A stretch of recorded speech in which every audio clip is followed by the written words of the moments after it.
Hi hello welcome to star DG loans. ఈరోజు మన ముందున్నారు శివలీల గారు ఆటో లోన్స్ గురించి చెప్పడానికి, దాంట్లో యూజ్డ్ కార్స్ వల్ల బెనిఫిట్స్ ఏంటో చెప్పడానికి. Hi madam. Hi madam. Used car అంటే ఏంటి, దీనివల్ల కస్టమర్స్ ఫేస్ చేసే ప్రాబ్లమ్స్, దీనివల్ల కస్టమర్కి అడ్వాంటేజ్ డిసడ్వాంటేజెస్ ఏముంటాయి ఒకసారి చెప్పండి. యూజ్డ్ కార్స్ అంటే మేడం మనకు వచ్చేసి 3 టైప్స్ ఉంటాయి. ఫస్ట్ వన్ వచ్చేసి రీఫైనాన్స్ అంటే కస్టమర్కి ఆల్రెడీ వెహికల్ ఉంటుంది, బట్ ఇప్పటివరకు ఫైనాన్స్ ఎక్కడ తీసుకోరు కదా, దాన్ని రీఫైనాన్స్ అంటాము. దీంట్లో బీటీ టాపప్. సెకండ్ వన్ వచ్చేసి టాపప్ అంటే ఆల్రెడీ కస్టమర్ ఫైనాన్స్ ఎక్కడనో తీసుకుంటారు, దాన్ని క్లోజ్ చేసుకొని మళ్ళీ సంథింగ్ వేరే దాంట్లో తీసుకుంటారు. అలాంటిది బీటీ టాపప్ అంటే పర్చేస్ అంటే వేరే వాళ్ళ దగ్గర నుంచి వెహికల్ కొంటూ ఉంటారు కదా, ఆ వెహికల్ తీసుకుని త్రీ టైప్స్ ఉంటాయి మేడం యూజ్డ్ కార్లో. ఓకే, దీనివల్ల కస్టమర్స్కి ఒక కస్టమర్ మన దగ్గరకు వచ్చారంటే మీరు కస్టమర్తో ఏం మాట్లాడుతారు, దీనివల్ల కస్టమర్కి యూజ్ అయ్యే బెనిఫిట్స్ ఏముంటాయి, ఎలా తీసుకుంటే కస్టమర్కి లోన్ వస్తుంది? ఓకే మేడం, దీంట్లో వచ్చేసి కస్టమర్స్ చాలా ఫేస్ చేసే ప్రాబ్లమ్స్ ఏంటంటే, బయట ఒక వెహికల్ తీసుకుంటున్నారు, ఆ వెహికల్ తీసుకుంటున్నప్పుడు అతను లోన్ తీసుకుంటున్నా అంటే నో ఇష్యూ, అక్కడ ఏముండదు, జస్ట్ ఎడ్యుకేషన్ యాడెడ్ అని ఉంటుంది.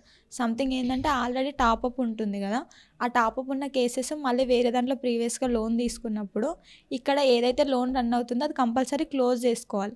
అది క్లోజ్ చేసుకున్న తర్వాతనే నెక్స్ట్ ఏదైతే లోన్కి వెళ్ళారో దానికి ఈఎంఐ పే చేయాల్సి ఉంటుంది. ఒకే కస్టమర్ 2 బ్యాంక్స్లలో లోన్ తీసుకున్నంటే 2 బ్యాంక్స్లలో ఈఎంఐ పే చేయాలి. ఇలా పే చేయడం వల్ల కస్టమర్ ఇక్కడ పేమెంట్ చేస్తూ ఉంటారు, అక్కడ వేస్తున్నాం. ఈ ఎడ్యుకేషన్ చేంజ్ చేసుకోవాలని చాలామందికి తెలియదు.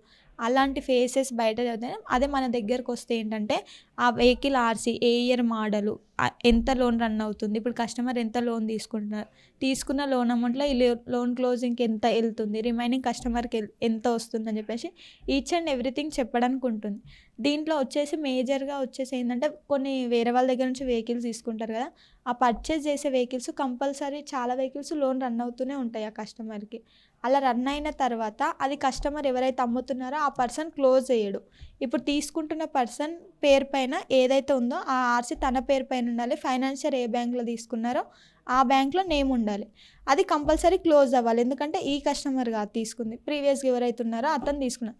అప్పుడు ఏంటంటే ఆ కస్టమర్ అది క్లోజ్ చేసుకోకపోవడం వలన, ఈ కస్టమర్ ఇది లోన్ తీసుకోకపోవడం, ఒక్క ఆర్సీ కాపీ అనేది 2 బ్యాంక్స్లో లోన్ రన్ అవుతూ ఉంటుంది. అలాంటప్పుడు ఇటు ఈఎంఐ తిను పే చేయలేడు, అటు అతను పే చేయలేడు. అతను ఏంటంటే నేను అమ్మేశాను కదా వెహికల్, ఇంకా ఈఎంఐ నాకేం అవసరం అన్న మైండ్ సెట్లో ఉంటా. తినేంటంటే ఒక్క పర్సన్ నేను 2 ఈఎంఐస్ ఎందుకు పే చేసుకోవాలి అని చెప్పేసి ఇలాంటి ఇష్యూస్ అవుతాయి.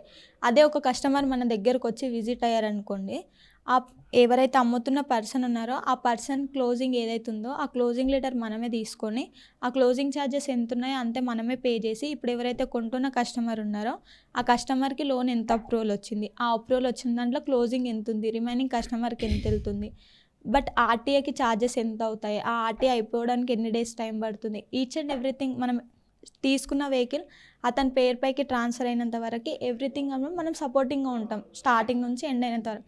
అలా అంటే బయట అలా ఉండదు. వెహికల్ అమ్మేసిన పర్సన్ ఏంటంటే మనకి end of the day amount వచ్చిందా, మనం వెహికల్ ఇచ్చేసినామా, మళ్ళీ ఈ పర్సన్ నేను ఎడ్యుకేషన్ చేంజ్ చేసుకోవాలి, వెహికల్ నా పేరు పైన చేంజ్ చేసుకోవాలి, చాలామంది చేసుకుందాం తర్వాత అని చెప్పేసి ఇట్లా డీలే చేయడం వలన ఇలాంటి ప్రాబ్లమ్స్ ఉంటాయి. కాబట్టి మనం ఏంటంటే ఒకసారి లోన్ అప్రూవల్ వచ్చిందనుకోండి, అది ఎడ్యుకేషన్ తన పైకి రావడం, వెహికల్ ట్రాన్స్ఫర్ అయినంత ఎండ్ వరకు మనం ఈచ్ అండ్ ఎవ్రీథింగ్ ఇన్ఫర్మేషన్ చెప్తాం madam.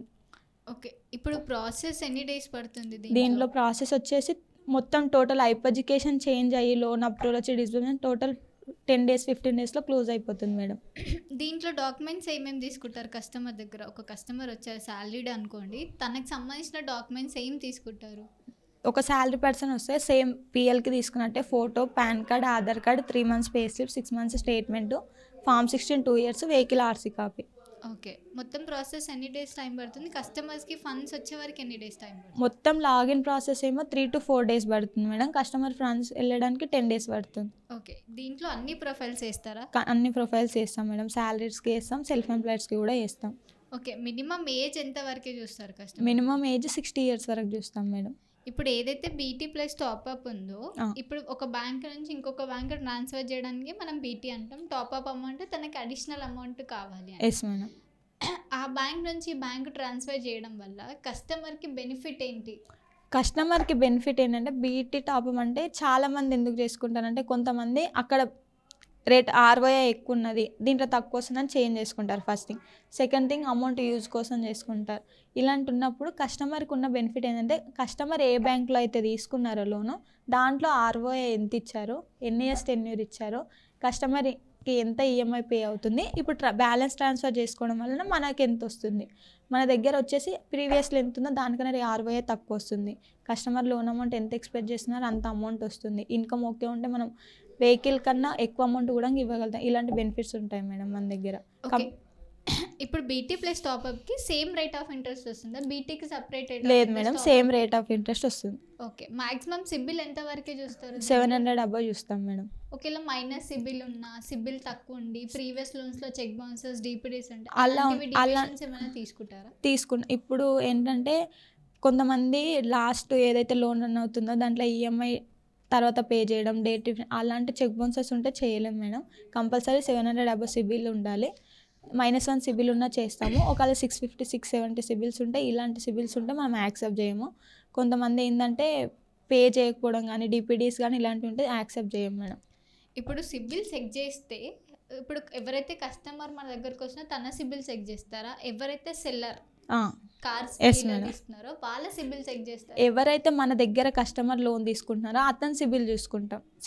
Seller document just RC తప్ప రిమైనింగ్ డాక్యుమెంట్స్ అవసరం లేదు. సెల్లర్ పేరు మీద ఆల్రెడీ లోన్ రన్ అవుతుంది, సెల్లర్ కి డిపిడీస్ చెక్ బౌన్సెస్ ఉన్నాయి, అలా ఇలా అప్పుడు అతన్ని తీసుకోం మేడం, ఎందుకంటే అది క్లోజింగ్ ఉంది, తను అమ్మేసుకుంటున్నాడు. ఎవరైతే ఇప్పుడు మీ డౌట్ ఏంటంటే, ఇప్పుడు ఒక కస్టమర్ అమ్ముతున్న అతను లోన్ పే చేస్తాడు కంటిన్యూగా. అతను ఎందుకంటే ఈ లోన్ నేను కట్టలేకపోతున్నాను అని చెప్పేసి ఆ వెహికల్ ట్రాన్స్ఫర్ అమ్మేస్తున్నాడు కాబట్టి అతన్ని జస్ట్ ఆర్సీని తీసుకుంటాం. అప్పుడు అతని లోన్ ట్రాక్ మనకు అవసరం లేదు, ఎలా ఉంది ఏంటి అనేది. ఇప్పుడు ఎవరైతే తీసుకుంటున్నాడో ఆ పర్సన్ ఎవ్రీథింగ్ డాక్యుమెంట్ ఓకే ఉందా లేదా చూసుకుంటాం. ఓకే, ఇలా ఇన్కమ్ ఇప్పుడు కస్టమర్కి ఒక 20 lakhs పెట్టి ఒక కారు ఉంది, అది తీసుకుంటున్నాడు అంటే తన శాలరీ వచ్చరికి ఒక 30,000, 40,000 ఉంటుంది, ఎలిజిబిలిటీ రాదు. దీంట్లో అదర్ ఇన్కమ్ ఏమైనా యాక్సెప్ట్ చేస్తారా? అప్పుడు రెంట్స్ కానీ, ఓన్ హౌస్ కానీ, కొంతమందికి శాలరీ తక్కువ వస్తుంది, అలాంటి దానిపైన ఎలిజిబిలిటీ రాకపోతే ఓన్ హౌస్ బ్యాంకింగ్ పైన చేస్తాం మేడం. ఇప్పుడు యూజ్డ్ కార్ తీసుకోవడానికి కస్టమర్ మన దగ్గరకు వస్తుంటే కంపల్సరీ ఓన్ హౌస్ ఉండాలి అంటారా? ఓన్ హౌస్ ఉండాలి అని ఏం చెప్పను మేడం, ఓన్ హౌస్ అయినా రెంట్ హౌస్ అయినా, బట్ అడ్రస్ ప్రూఫ్ ఏదైనా ఒకటి ఉండాలి. పర్టికులర్ హైదరాబాద్ అడ్రస్ ప్రూఫ్ ఏమైనా ఉండాలా? కస్టమర్ ఇక్కడ అంటే ప్రూఫ్ విలేజ్లలో ఓన్ హౌస్ ఎక్కడ ఉంటే అక్కడ ఉంటాయి. ఎస్ మేడం, ఇప్పుడు చాలా మంది ఇక్కడ ఓన్ హౌస్లు ఉంటాయి, కొంతమంది ఇక్కడ రెంటెడ్ హౌస్లు ఉండే, ఓన్ హౌస్ వచ్చేసి విలేజ్లలో ఉంటాయి. ఇక్కడ రెంటెడ్ హౌస్ ఏదైతుందో దానికి అడ్రస్ ప్రూఫ్, ఆధార్ కానీ, డ్రైవింగ్ లైసెన్స్ కానీ, పాస్పోర్ట్ కానీ ఇలాంటివి యాక్సెప్ట్ చేస్తాం మేడం. ఇప్పుడు ప్రజెంట్ ఉంటున్న దానికి ఏదో ఒకటి అడ్రస్ ప్రూఫ్ యాక్సెప్ట్ చేస్తాం. ఒకవేళ సెల్ఫ్ ఎంప్లాయీస్కి వచ్చేవారికి వీళ్ళకి డాక్యుమెంటేషన్స్ ఏం తీసుకుంటారు?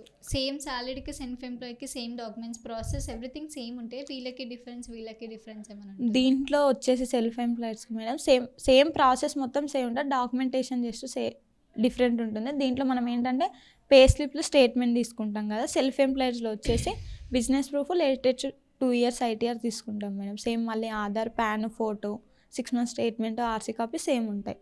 ఓకే, ఇప్పుడు యూజ్డ్ కార్ వచ్చేసరికి ఏ ఇయర్ మోడల్ కార్ అయితేనే మీరు యాక్సెప్ట్ చేస్తారు? మ్యాక్సిమం కంపల్సరీ 10 years ఓల్డ్ ఉన్న మోడల్స్ని తీసుకుంటాం మేడం. 2015 నుంచి స్టార్టింగ్ తీస్తాం.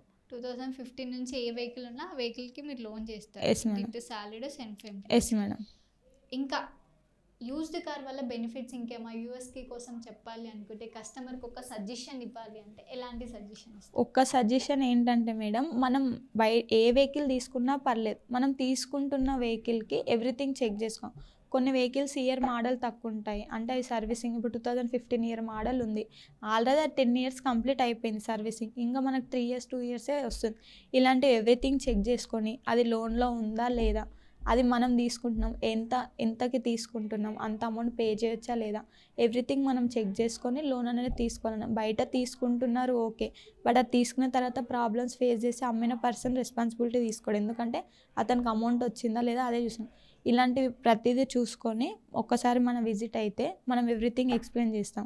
అది ఫస్ట్ ఆఫ్ ఆల్ ఇది కరెక్టా కాదా తెలుసుకోవడంలో తప్పేం లేదు, ఎందుకంటే ఒక కస్టమర్ వచ్చి మనల్ని విజిట్ అయ్యారంటే కంపల్సరీ మనం ఎక్స్ప్లెయిన్ చేసిన తర్వాతనే అతను తీసుకోవాలా లేదా అని ఆలోచిస్తారు ఏ పర్సన్ అయినా.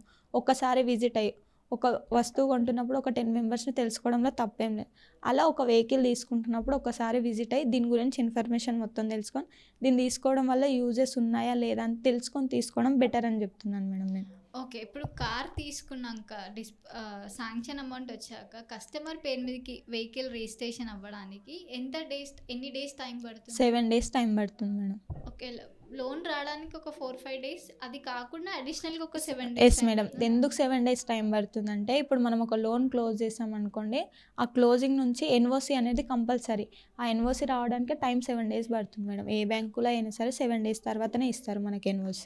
బిఫోరే కస్టమర్ లోన్ తీసుకుంటున్నా, అది ఆల్రెడీ బ్యాంక్‌లో ఉందంటే బిఫోరే వాళ్ళకి ఏమైనా కన్ఫర్మేషన్ ఇవ్వాల్సి వస్తుందా? ప్రీవియస్ బ్యాంక్ వాళ్ళకి కస్టమర్ లోన్ క్లోజ్ చేసుకుంటున్నారు, క్లోజర్ లెటర్ కావాలి, అలా మెయిల్ ఏమైనా పెట్టాల్సి వస్తుందా? డైరెక్ట్ కస్టమర్ వాళ్ళని అడగకపోయినా తను తీసుకోవచ్చు అంటారా? అట్లా ఏమి ఉండదు మేడం. అది కస్టమర్ ఇష్టం. కస్టమర్ ఏ రోజైతే లోన్ క్లోజ్ చేసుకుంటున్నా అంటారో, ఆ రోజే వాళ్ళు క్లోజింగ్ లెటర్ ఇస్తారు. అలా ఏం ముందు ఇన్ఫర్మేషన్ ఇవ్వాల్సిన అవసరం ఏమి ఉండదు. మినిమం ఎన్ని ఇయర్స్ కంప్లీట్ అయితే మీరు బీటీకి యాక్సెప్ట్ చేస్తారు? మినిమం 12 ఈఎంఐస్ కంప్లీట్ అవ్వాలి. ఒక వెహికల్ తీసుకున్నంటే అది 1 ఇయర్ కంప్లీట్ అయిన తర్వాతనే మళ్ళీ బీటీ చేయడానికి ఉంటుంది. కొంతమంది కస్టమర్స్ ఒక 6 మంత్స్ అయ్యి కార్ కొని తర్వాత వేరే వాళ్ళకి అమ్మేయాలి, అది వేరే వాళ్ళు పర్చేస్ చేయడానికి వాళ్ళ లోన్కి ఒక 6 మంత్స్ అయిపోతే దాన్ని యాక్సెప్ట్ నో చేయాలి? మేడం, 1 ఇయర్ కంప్లీట్ అవ్వాలి. కంపల్సరీ 1 ఇయర్ 12 ఈఎంఐస్ కంప్లీట్ అయితేనే కస్టమర్ ఏ బ్యాంక్ అయినా అంతే ఏ policy బ్యాంక్ ఉంటుందా? అయినా అంతే madam. Okay. Starting rate of interest ఎంత ఉంటుంది? స్టార్టింగ్ రేట్ ఆఫ్ ఇంట్రెస్ట్ వచ్చేసి 15 to 16% ఉంటుంది madam. Only for used car? Yes madam. Okay. అది సాలరీకి సెల్ఫ్ Yes, ఎంప్లాయ్‌కి madam. Same rate of interest ఎంత? డిఫరెన్స్ ఏమైనా ఉంటుంది? శాలరీడ్ సెల్ఫ్ ఎంప్లాయిడ్కి సేమ్ రేట్ ఆఫ్ ఇంట్రెస్ట్ ఉంటుంది. అది ఏ బ్యాంక్ అయినా? ఏ బ్యాంక్ అయినా. చూసారు కదండి, కార్ లోన్, యూజ్డ్ కార్ గురించి బెనిఫిట్స్ ఏమైనా శివలీల గారు మనకు చాలా చక్కగా చెప్పారు. ఎవరికైనా కార్ లోన్ కావాలి అంటే కింద స్క్రోల్ అయిన నెంబర్కి కాల్ చేయండి. Thank you. Thank you madam.